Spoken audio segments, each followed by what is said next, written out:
flashlight, tapos tinitingnan yung dinadaanan. Tapos sabi ko, Diyos ko, kung kababayaan, tulungan mo kami. Tapos ganun lagi. Tapos, nung nakarang Tuesday, ng gabi, nanonood kami doon sa silong ng Pangga ng TV. So, masaya. Nakapokus kami sa TV. Tapos, bigla na lang, merong umiyak na parang hayop na timitit. Nasaktan. Yung parang kinakain siya. Tapos, kinuha ko yung plastic, tinignan ko. Ang pagganon ko, nandun doon sa yung kuha ng yung tubig sa tawag dito yung kuha ng baboy, yung kulungan. Yung deposito ng tubig.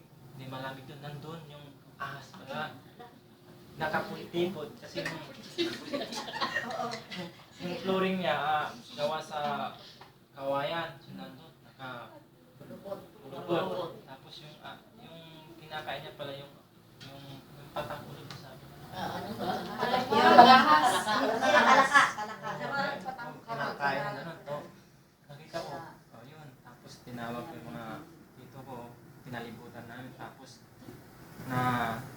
napalibutan namin, nahulog sa tubig. So wala na siyang kawala.